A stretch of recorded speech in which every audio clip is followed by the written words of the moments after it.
Let's put the women and children to bed and go looking for dinner. Jon Rothstein here on Inside College Basketball Now on CBS Sports Network. Want to remind you to subscribe to Inside College Basketball Now on both Apple and Spotify. We want to be your Bible for the college basketball season and beyond. We are the only college basketball podcast coming to you 52 weeks out of the calendar year. Also want to remind you to like and subscribe to Inside College Basketball Now on YouTube. We want to get up to 300 likes at least for each and every show. And also a programming note: on Mondays and Thursdays during the 25-26 college basketball season, Inside College Basketball Now will be coming to you with live shows for the duration of the 25-26 college basketball season. And if you can't get with us for that live window at 1 o'clock Eastern on Mondays and Thursdays, make us a part of your commute home or also your early morning workout on Apple and Spotify. We need an army with us for each and every show here on Inside College Basketball Now, and we need you to be all you can be. And in addition to live shows on Mondays and Thursdays, Inside College Basketball Now will be bringing you exclusive interviews with some of the biggest and best names in the sport throughout the week, so you want to stay tuned to that. And also another programming note: this might be the biggest week in the history of Inside College Basketball Now, because in addition to being here today on CBS Sports Network, and in addition to doing our normal live Thursday show, Inside College Basketball Now will be coming to you again on CBS Sports Network Friday at noon for an additional show. You can also stay tuned to my social media for more information about our exclusive interviews this week. You're going to want to listen to all of them. But as always, after a massive weekend in college basketball, we start with three big things. And the first big thing I want to get to today on this wonderful Monday afternoon is that Nebraska has a massive week, and it feels like it is a little bit like we're living in a movie, that we are talking about Nebraska basketball each and every week, deep into the heart of January, and also, obviously, as we move into February. But make no mistake about it, this week is going to be the most difficult week that Nebraska, who is currently 20-0, has had so far during this dream season, where this program that has never won an NCAA tournament game has unequivocally become the best story in college basketball. On Tuesday night, Nebraska will be in Ann Arbor to take on Michigan. And then on Sunday, Nebraska will host Illinois at Pinnacle Bank Arena. The Illini, big winners on Saturday over Purdue at Mackey Arena, thanks to 46 points from Keaton Wagler. So Nebraska all of a sudden is going to play two games this week that will dictate whether or not the Huskers can keep pace to be a number one seed in the NCAA tournament. And if you want to have a chance to be on the one line on Selection Sunday, if you want the opportunity to have a chance to be in a situation where you can win a Big Ten regular season title, these are the games that Nebraska has to win. And I think so much of this story early on was a feel-good story, was a movie-type deal. It was a feeling that this was written in Hollywood. The more and more you go on, and the more and more you see the resiliency of this basketball team, and the more and more you see Nebraska, who on Saturday erased a 6-point halftime deficit on the road at Minnesota, and did so without Braden Frager, who's still out with an ankle injury, you start to see the rhythm, the chemistry, and the role allocation of this Nebraska team. Another thing that is not getting nearly the attention that it deserves is the addition of Iowa transfer Price Sandfort, who is now having an all Big Ten first team caliber season for Nebraska. Price Sandfort was a piece to the puzzle last year at Iowa. At Nebraska, he is now playing like one of the top 5, 6, 7 players in the Big Ten Conference. In Price Sandfort's last 4 games, Sandfort is averaging 23.6 points per game and shooting an astronomical, 23.8 points per game and shooting an astronomical 56.4% from the field. Those are the numbers of a player that is going to be in the mix at the top of the conference. That is one thing you have to keep an eye on. Now, with that said, for all intents and purposes, there are more pieces to the puzzle than Price Sanford if you're looking at Nebraska. Nebraska is a team that has pieces that fit like a jigsaw puzzle. Nebraska also has one of the great glue guys in college basketball in Sam Hoiberg, the son of Fred Hoiberg, who is doing everything he can to not lose a 50-50 play this season. Over the last few games, the assist-to-turnover ratio for Sam Hoiberg is 20-4. It's sometimes in college sports, you get a season where everything aligns. All the pieces are aligning for Nebraska. But with that said, the weight class is going to another level this week. And the weight class starts with a Michigan team that has won every single game by double digits since Michigan lost its only game of the season a couple of weeks ago on CBS against Wisconsin. Now, with that said, Michigan also has a significant week to continue to boost its resume. Michigan obviously is going to host Nebraska on Tuesday night, and then Michigan is going to play at Michigan State Friday night, January 30th in East Lansing. And if you're looking at the totality of the Big Ten right now, Nebraska, Michigan, Michigan State, all obviously in the mix firmly for number one seeds in the NCAA tournament. Illinois, a team that is playing without Kylan Boswell, its best perimeter defender, is also nipping at the heels of that conversation. An incredible win for the Illini on Saturday at Mackey Arena. Illinois, though, to me, looking more like a 2-3 type seed on Selection Sunday. But the real mystery right now when it comes to the Big Ten is what's going on at Purdue. Now, I have talked about this for extended periods of time here on this show. When you return a large percentage of players from a team that went deep into the NCAA tournament, and that obviously group of players knows that that season will be defined by what happens in the NCAA tournament, and sometimes it feels like all they want to do is get there, it is very hard to consistently motivate that type of a group. But the problem right now is this. Purdue's team, and I know there's been little wrinkles obviously added to the roster. We've seen Oscar Clough come as a very effective player as a transfer from South Dakota State. We have seen obviously different dynamics as well with personnel off the bench. Daniel Jacobson has come back. But Purdue's backbone has always been the big three during this era of Braden Smith, Fletcher Lawyer, and Trey Kaufman-Renn. Braden Smith is doing his part. Braden Smith is playing like somebody who's a first-team All-American. The other guys, Lawyer and Kaufman-Renn, two players who started on the team in 2024 that went to the national title game and lost to UConn, are not doing their part. Definitely not as of late. Fletcher Lawyer in Purdue's last three games is averaging 6 points per game. He's 5 of 20 from the field during that span, and he's 2 of 12 from three-point range. Purdue can't go back to the Final Four if Lawyer continues to play at this level. Now we're in a situation where I think you have to look at what's going on with Trey Kaufman-Renn. Trey Kaufman-Renn was one of 6 players who returned to college basketball this season with All-American honors earned from a year ago. Trey Kaufman-Renn is now averaging approximately 8 points fewer per game than he did last year. So if you're Purdue and you have this grand, obviously, idea about going back to the Final Four, playing at Lucas Oil Stadium in Indianapolis, you need 2 of your big 3 to operate at a much higher level than we have seen over the last couple of games. For Purdue, it's only going to get tougher.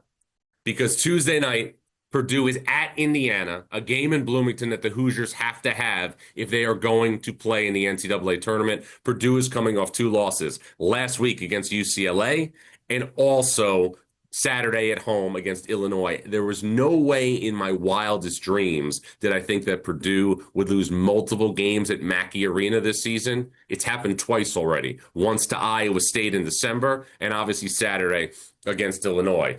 Indiana has everything, obviously, to play for Tuesday night at Assembly Hall. 13-7 right now. The Hoosiers haven't truly helped or hurt themselves yet in year one under Darren DeVries. But I'll say this. This is the type of game that could change the season for Indiana. Indiana does not own a quad one victory on its resume as of today, and that will change if they beat a wounded Purdue team coming up Tuesday night in Bloomington at Assembly Hall. Purdue, again, not getting near the mileage that it needs at a Fletcher Lawyer and Trey Kaufman-Renn. And if we're looking at a forecast right now, and you're looking at a forecast for NCAA tournament seeds, if the tournament started today, Nebraska, Michigan, and Michigan State would all have higher NCAA tournament seeds than Purdue, the team that came in unequivocally as the preseason number one to start the season. But you know as well as I do, this is only January.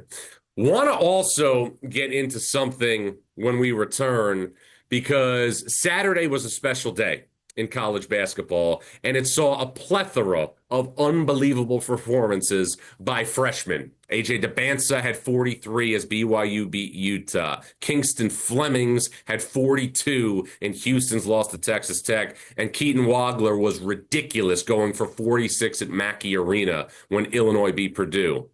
Is this the deepest freshman class of all time? And what does it mean for those respective programs moving forward as January turns into February and February turns into March? We'll dive into all of that when we return. Jon Rothstein here on Inside College Basketball Now on CBS Sports Network.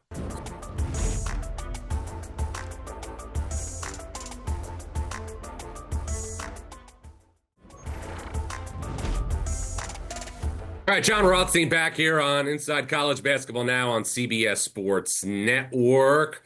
One of the things that was going to be obviously a dominant storyline entering the season was the top tier of the freshman class. And coming into the season, there were three players that stood out above the rest: Darren Peterson, A.J. DeBansa, and Cameron Boozer. And all three of those players, when they've been healthy, have 100% lived up to the billing. Peterson, when he has been healthy at times, has looked like a video game for Kansas. And I will say this throughout the rest of the season and probably beyond. I've been doing this a long time. I don't think I've ever seen a player be as ridiculously efficient as Darren Peterson was a couple of weeks ago when Kansas played Baylor and Allen Fieldhouse. A.J. DeBansa, to me, is a clone of Tracy McGrady. And his 43-point performance on Saturday against Utah further reiterated why he is in the mix to be the Big 12 Player of the Year and also a first-team All-American, as well as the top overall pick in the 2026 NBA Draft. And I think now we are running out of adjectives for Cameron Boozer because of all the different ways he's affecting the game. And look, I firmly felt that the best freshman that I have seen, other than Anthony Davis at Kentucky in 11-12, was Kevin Love at UCLA in 07-08, averaged 17 and 11, was a first-team All-American. That UCLA team went to the Final Four, lost to Memphis with Derrick Rose. After watching Cam Boozer in the preseason at a Duke practice and also against Tennessee in an exhibition game, that's who I thought Cam Boozer would model his performance after, Kevin Love. And he has surpassed everything that Kevin Love has done as a freshman at UCLA. Cam Boozer is running away in this National Player of the Year race. 23, almost 24 points a game, 10 rebounds, 4 assists. But beyond those three players, this freshman class and the depth of it is what's really standing out. And I think what we're seeing is this. So many coaches, especially coaches at the power conference level, in this climate of college basketball, want to be old, want to be seasoned, want to be grizzled, want to be experienced. And that makes sense when you consider the requisites of what it takes and what has been evidenced by what it takes in the NCAA tournament.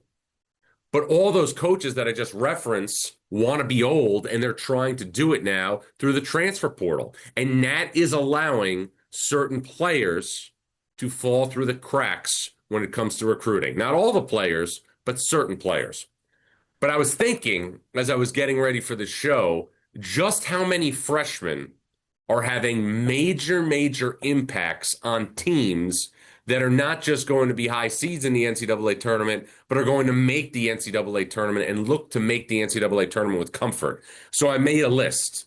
These are freshmen outside of the big three that have all had one time or another this season had major impacts in college basketball. At Houston, Kingston Flemings, who had 42 on Saturday, and Chris Sinek. Keaton Wagler, obviously, at Illinois. Koa Pete and Braden Burries at Arizona, as well as Ivan Karchenkov, who has been a very, very good piece to Arizona's puzzle. And remember, Ivan Karchenkov is a player, just double checking now to make sure he is a freshman, because sometimes these foreign guys come in with a different year. But Ivan Karchenkov is indeed listed as a freshman. Ivan Karchenkov was huge in Arizona's opening night win over Florida. Braylon Mullins at UConn, the best shooter in the class. Jalen Petty at Texas Tech, who, again, isn't somebody that's necessarily putting in performances like the Bansa, Boozer, or Peterson, but he's averaging just under 10 points a game for a team in Texas Tech that is surging at the top of the Big 12. North Carolina with Caleb Wilson. Arkansas has Darius Acuff and Malik Thomas. Darius Acuff firmly in the mix to be the SEC Player of the Year. Michael Brown at Louisville. I'm going to get into Louisville in the next segment, talking about the Duke game tonight. Chance Mallory at Virginia. Caden Lewis at Villanova. Nate Ament, obviously, at Tennessee, had a big win on Saturday against Alabama. And then Shelton Henderson at Miami. That right there gives you 6, 9, 12, 15, 20 guys in the freshman class that aren't just contributing, but having major, major impacts at the highest levels of college basketball. But here's something I think it's important to remind people. Teams that are strictly freshman-laden, it's very difficult to win with them at the highest level in March unless you have elite support from upperclassmen. And I'm going to give you a couple of examples.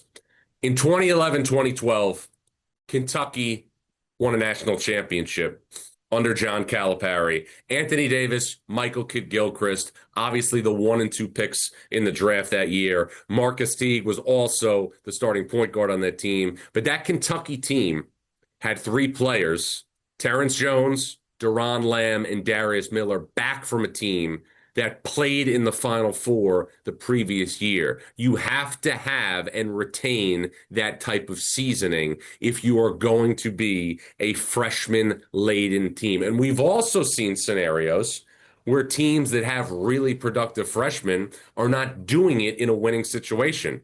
Rutgers a year ago had 2 top 5 picks, Ace Bailey, Dylan Harper. Rutgers did not have a winning record. There were also examples of 3 players in the last decade, Ben Simmons on LSU, Anthony Edwards at Georgia, and Markelle Fultz at Washington, who were the number 1 picks in the NBA draft, but did not play on teams that went to the NCAA tournament. But for this freshman class, we are seeing unprecedented depth. And of the players that I mentioned, the top 3 are obviously the top 3, but the players I mentioned, I would say there is a large percentage of the players that I mentioned, maybe with the exception of Nate Ament, Caden Lewis, and Shelton Henderson, on teams that are going to be projected to be top 16 projected seeds on Selection Sunday. So not only are these freshmen doing it, but they're doing it on teams that have a chance, obviously, to have high seeds in the NCAA tournament. And it's interesting. There has been so much uproar about what's going on now with eligibility issues. We saw it last week with Charles Bediako. We saw it a couple of weeks ago, too, with James Nagy. The really great evaluators are going to find the high school kids that are falling through the cracks and putting up big numbers. And we have seen this, in my opinion, many times this season with freshmen all over the sport. You want to go down a level, look at New Mexico. New Mexico is obviously in the mix for an NCAA tournament berth under Eric Olin. Jake Hall is one of the reasons why. He is a real linchpin in that attack, and it's difficult to have freshmen right now play major roles consistently in college basketball, but we are seeing now a class that is second to none, in my opinion, in all the years I've been doing this. Now, people will always debate what is the best freshman class, what is who obviously went on to be the best player in the professional level. I'm not getting involved in that. I'm not interested in getting involved in that. What I'm saying is this: since I've been doing this, I'm not going to say this is the best freshman class because there's different ways to measure it. But I don't think you can say right now that this isn't the deepest freshman class in the sports history. I don't think you can say it. Now,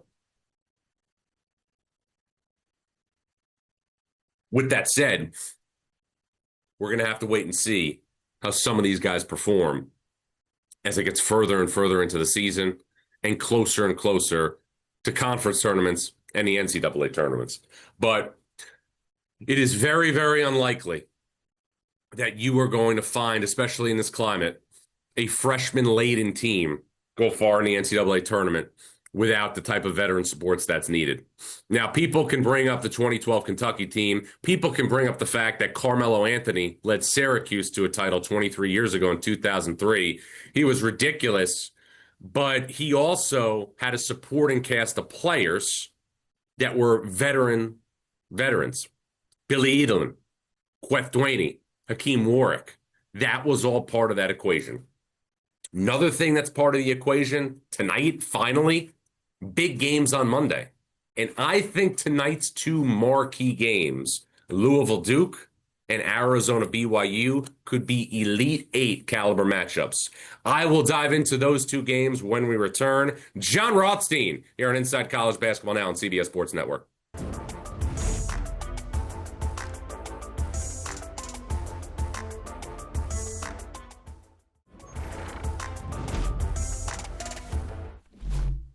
Welcome back to Inside College Basketball Now on CBS Sports Network with Jon Rothstein. It is a Monday in college basketball, and for the past few weeks, I have been livid. I have been furious about how poor a job the schedule makers did at spreading out the schedule in college basketball. It feels like on Mondays and Thursdays and on some Sundays, we had 0 games.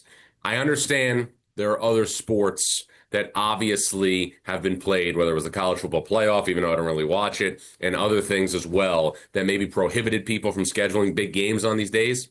We should still have a better disbursement of games throughout the week. But not to worry, tonight there is some massive action in college sports, especially college basketball. 3 power conference games tonight, Ohio State, Penn State, and Columbus. That should obviously be a comfortable win for the Buckeyes at home. But tonight, we have an elite doubleheader. A doubleheader to me that feels like a Sweet 16 regional or better in the NCAA tournament. We start at Cameron Indoor Stadium, where Louisville, fresh off a win Saturday against Virginia Tech with Michael Brown Jr. back in the lineup, will go to Cameron Indoor Stadium and take on Duke. Duke, one of 2 teams right now in college basketball with 8 quad 1 wins along with Arizona. Duke with 1 loss this season, Texas Tech in December at Madison Square Garden. Duke off to its best start since the 2010-2011 season. Now, with that said, watching Louisville play with Michael Brown in the lineup on Saturday, it got me thinking, are the Cards the second best team in the ACC now that they have their top flight point guard back? And I think that answer may be a resounding yes. Now, I know that North Carolina went on the road on Saturday, got a great win against Virginia. Derek Dixon is settling in nicely for the Tar Heels at point guard, who also got a massive game off the bench from Jaron Stevenson, also got a really nice game from Luka Bogovac. But the NCAA tournament in college basketball and having success in college basketball at the highest of levels is going to be predicated on great guard play and guard play at the highest level.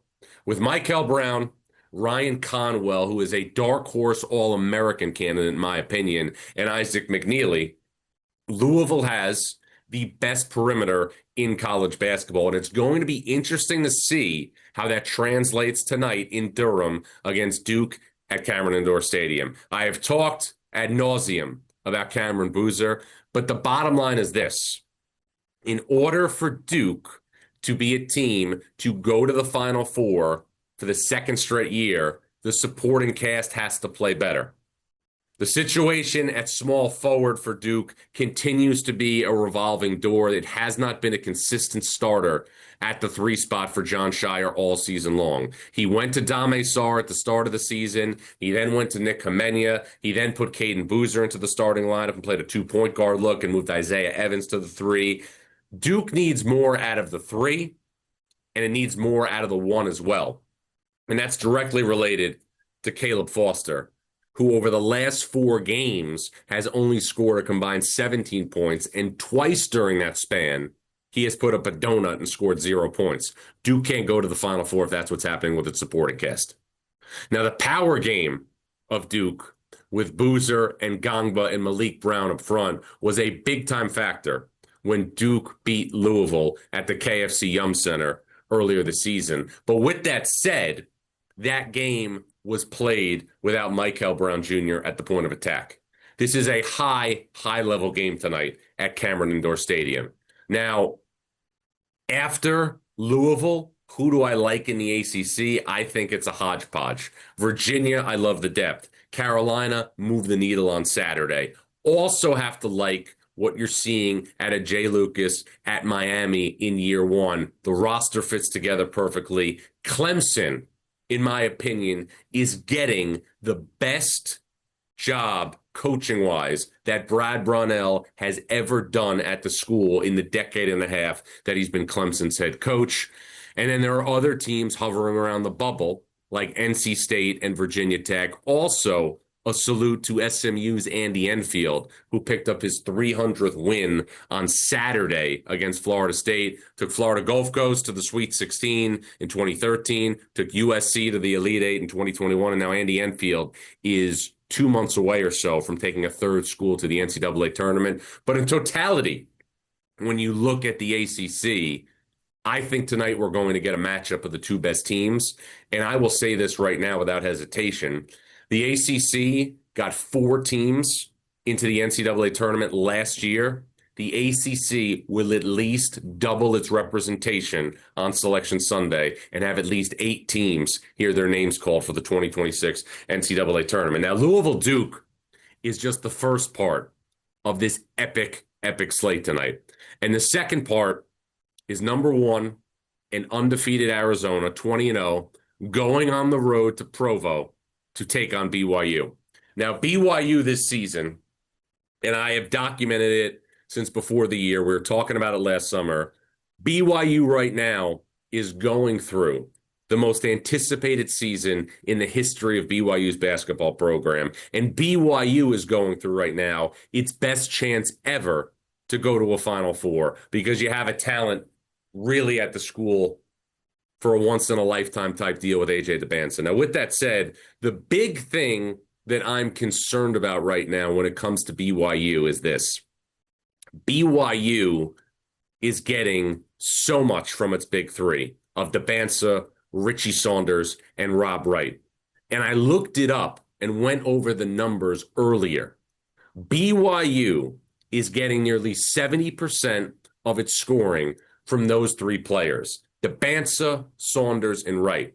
So I'm wondering, over the course of the postseason, when you're trying to win 4 games to go to the Final Four, is BYU going to have enough ancillary pieces around those 3 players to get to a Final Four and even have a chance to beat a team like Arizona tonight? I'm not so sure. Now, let's face it. Losing Dawson Baker to a season-ending injury affected BYU's depth.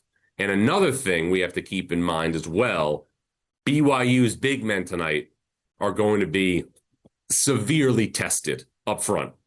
Kebakeda, to me, the unsung presence up front for BYU, but he is going to be severely tested against, in my opinion, the best 3-man front court combination in the sport with Koa Pete, Mo Krivash, and Toby Awaka, who I said last Thursday, to me is unequivocally the top 6-man in college basketball.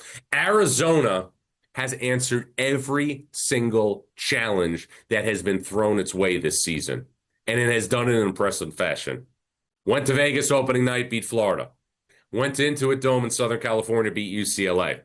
Went to UConn and beat UConn, even if UConn didn't have Tarris Reed and Braylon Mullins. But I'll say this, other than Arizona's trip to play UConn in the non-conference portion of the schedule, the game tonight at BYU in Provo will be the second toughest, if not the toughest game that Arizona has had to endure this season under Tommy Lloyd. And if you look now at the Big 12 at the top, it feels like every other day or so we are getting an Elite Eight or Sweet 16 caliber game. Texas Tech Houston on Saturday was one of the best games that I have seen so far this season. Kingston Fleming's 42-point performance was ridiculous.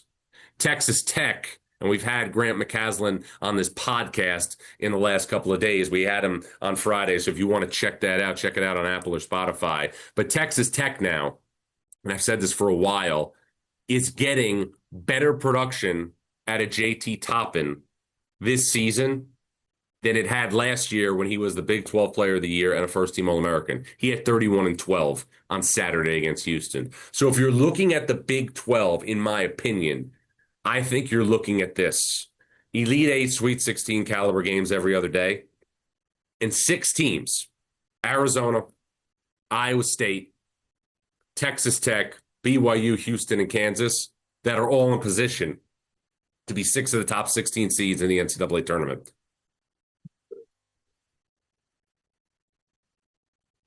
Where are those teams ranked in this week's AP Top 25? I will look at that and react to that when we return. Jon Rothstein here on Inside College Basketball Now on CBS Sports Network.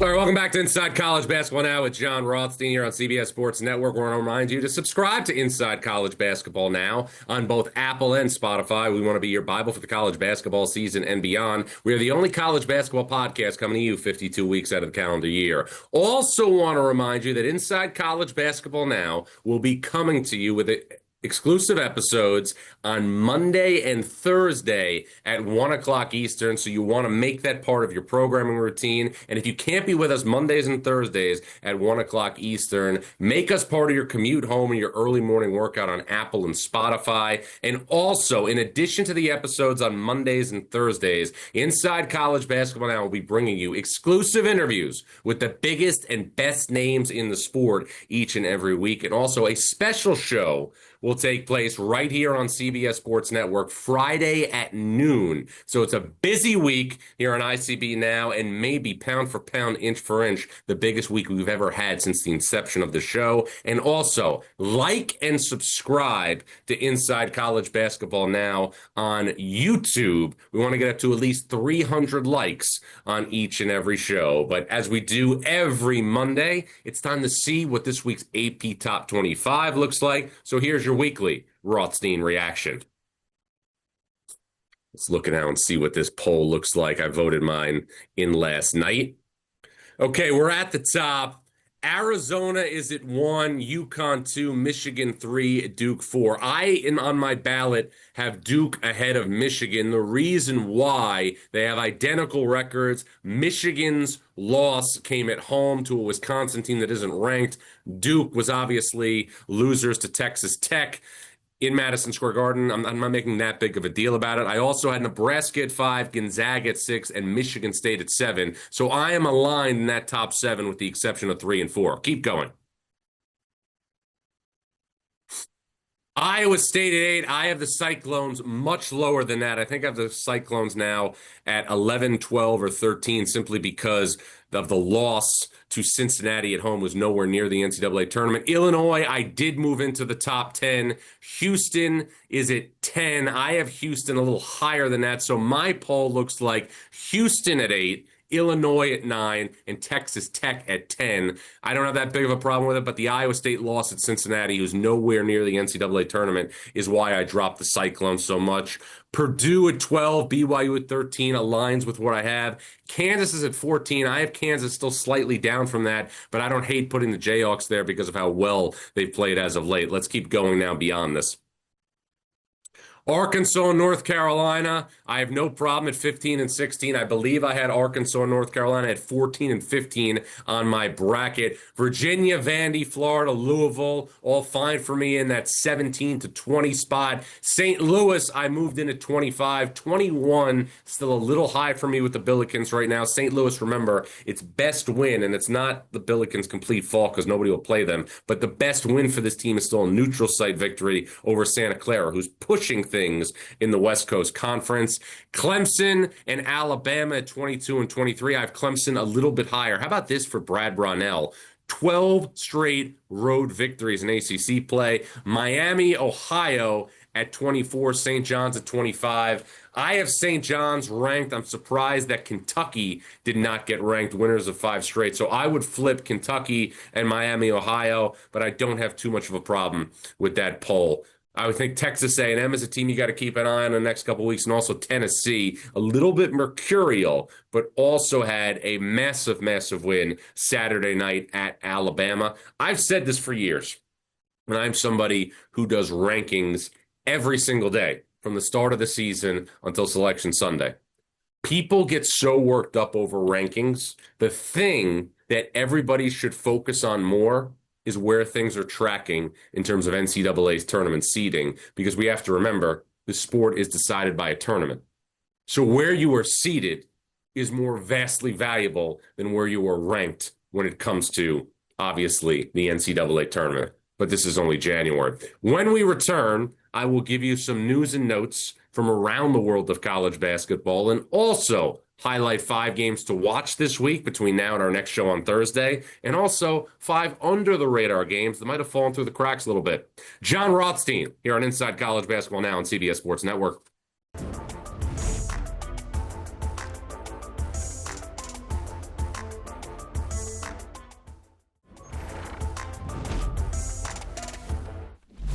Jon Rothstein back here on Inside College Basketball Now on CBS Sports Network. Time now for some news and notes from around the world of college basketball. Nugget number 1 as we start with 3 good nuggets. All he does is win. I'm talking about UConn's Alex Karaban.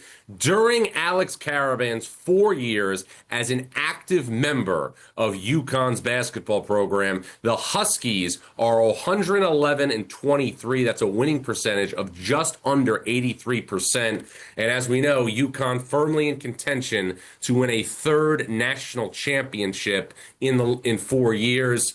The program changed under Dan Hurley when he got Alex Karaban in the mix as a skilled power forward. It'll be interesting to see moving forward after this season who the Huskies put in that spot. Karaban, one of the great winners of the modern era of college basketball. Nugget number 2, positive strides for Perry. I'm talking about UCLA's Trent Perry, who has made a massive, massive leap from his freshman to sophomore season. Perry is averaging 16.2 points per game in the 6 games for UCLA that Sky Clark has been out with a hamstring injury. Sky Clark has not played for UCLA since January 3rd, and this is a pivotal stretch for the Bruins, who have had an injury-plagued season. UCLA will play Wednesday at Oregon and then play 3 games at Pauley Pavilion. Indiana, Washington, and Rutgers. This is a real time for UCLA to build some equity in terms of building its NCAA tournament resume. Nugget number 3, SLU soaring high. And I'm talking about St. Louis, who I think right now, with the exception of Gonzaga and maybe St. Mary's, is the best mid-major team in college basketball. I was blown away with St. Mary's every time I have watched this team this season. St. Mary's, to me, is the best team that the Atlantic 10 has had since Dayton went 29-2 during the 1920 season prior to COVID canceling the NCAA tournament. There are high major transfers on this roster. Trey Green is from Xavier. Brady Dunlap is from St. John's. Obviously, you have to love Robbie Avila as a piece who came over with Josh Schertz from Indiana State. But rhythm, chemistry, role allocation, spacing, and shooting are all there with St. Louis. Ishan Sharma, a transfer from Virginia, is another weapon. This is a team that is going to be a very popular pick to win at least 1 game in the NCAA tournament. The key for St. Louis, though, is not losing games within the confines of the Atlantic 10, because right now it's hard to see another team other than St. Louis earning an at-large berth to the NCAA tournament. Let's get the 5 games to watch this week. 2 of them are tonight: Louisville at Duke and Arizona at BYU. These are Elite 8 Sweet 16 caliber matchups, and so is the big one on Tuesday night in Ann Arbor, Nebraska at Michigan. That game presents a fascinating contrast at the 5 spot with the face-up skills of Rink Mass for Nebraska against Adai Mara of Michigan, who has really been played this season in drop coverage. So it'll be interesting to see if Dusty May uses Morez Johnson more at the 5 defensively in that game. Purdue at Indiana. Boilers have lost 2 straight games, need to get significantly better play from Trey Kaufman-Wren and Fletcher Lawyer. A golden opportunity for Indiana, who again, as of today, 13-7, no quad 1 victories on the resume for the Hoosiers. And then Tuesday night in Nashville, Vanderbilt hosts Kentucky. Kentucky has a quietly very, very difficult week. Road game Tuesday night at Vanderbilt. Road game this weekend at Arkansas to face John Calipari and Arkansas. Kentucky, though, has won 5 straight games and is getting better minutes out of Colin Chandler, and you're also seeing Jasper Johnson get a little bit more comfortable. The injuries to Kentucky have played a major factor in this. 1 to Jaden Quaintance, 1 to Jalen Lowe, 1 to Cam Williams. But I firmly think having fewer players to play has helped Mark Pope tighten his rotation immensely. Good mileage out of Colin Chandler the last 3 games. 5 under-the-radar games to keep an eye on this week. Virginia is going to be at Notre Dame coming up on Tuesday. The Cavs lost at home Saturday to North Carolina, had a big lead in that game. Arkansas goes to Oklahoma as well on Tuesday. Arkansas has had all sorts of defensive issues on the road in SEC play. Oklahoma on the heels of another tough loss on Saturday to Missouri. Meanwhile, Providence plays at UConn. These 2 teams played the best game we've seen in the Big East this season at Amica Mutual Pavilion a couple of weeks ago. UConn trying to keep pace with its quest for a number 1 seed. Providence lost on Saturday at home against Georgetown, where it blew a 21-point lead. We will wait and see if Braylon Mullins is available for this game. He left Saturday's game, which was a terrific game, against Villanova with a concussion. Missouri is at Alabama. The Crimson Tide are another team that has gone through all sorts of injury issues. Guys are in and out of the lineup. Missouri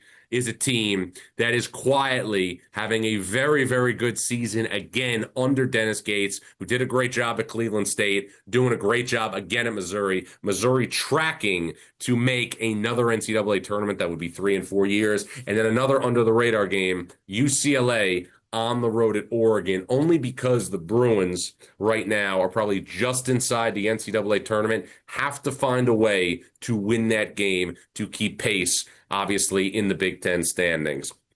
I want to remind you, once again, that Inside College Basketball Now will be coming to you every Monday and Thursday throughout the 25-26 college basketball season, and it will also be coming to you with exclusive interviews with some of the biggest and best names of the sport throughout the week. Stay tuned to my social media for all of that, and also, we will be coming to you Friday at noon Eastern, back here on CBS Sports Network with another special episode. We need an army with us for each and every show here on Inside College Basketball Now, so we want you to be all you can be. Stay safe in this inclement weather. Enjoy the games. I'm Jon Rothstein, and this is Inside College Basketball Now on CBS Sports Network.